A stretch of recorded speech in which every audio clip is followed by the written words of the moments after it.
جب ایک کھلاڑی ہم پہ مسلط کیا گیا ہے، اس نے کیا حشر کیا ہے اس ملک کے ساتھ۔ اس ملک کے بزرگ کو یاد ہے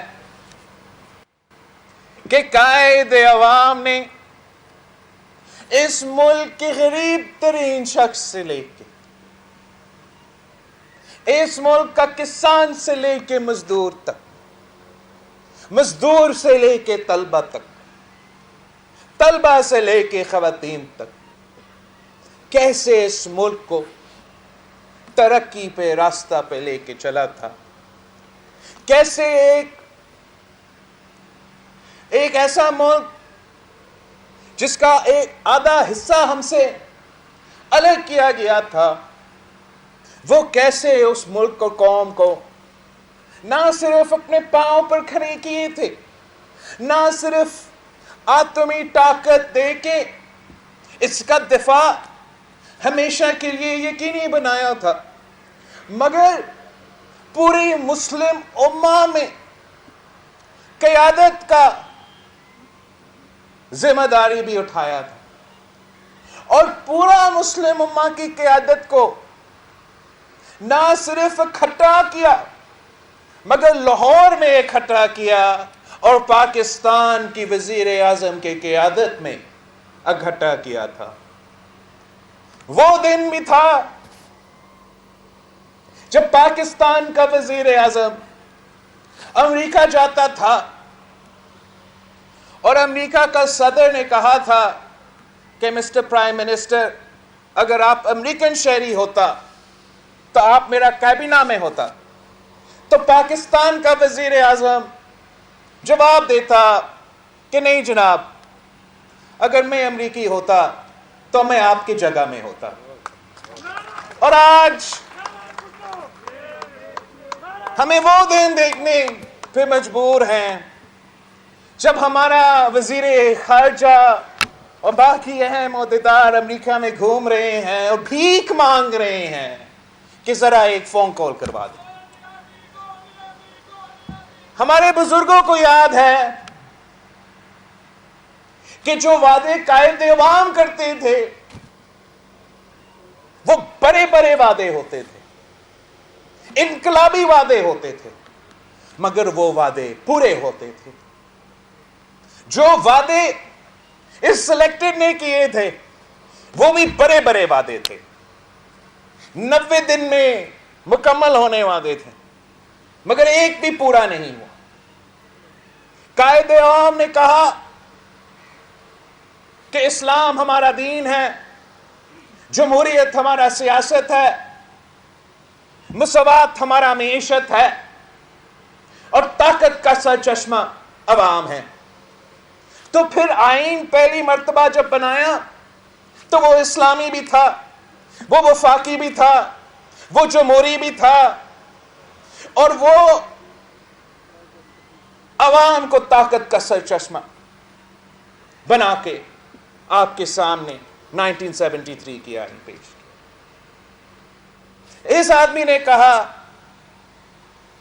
کہ 90 دن میں کرپشن ختم کروں گا، 1 کروڑ نوکری دلواؤں گا، 50 لاکھ گھر بناؤں گا، پاکستان کی عزت کو بحال کروں گا۔ اور آپ نے دیکھا کہ ہر ایک وعدہ جھوٹا نکلا، ہر ایک وعدہ دھوکہ نکلا۔ جب قائد عوام کہتا تھا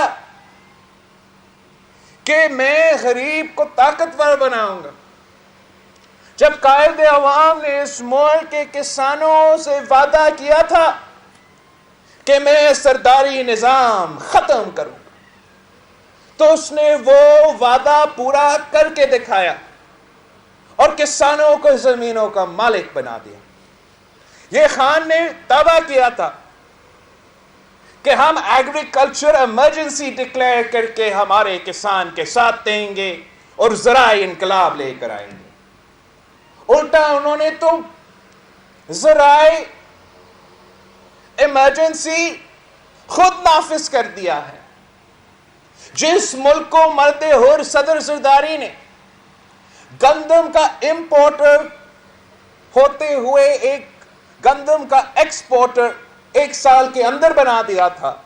جس ملک میں صدر زرداری نے کسان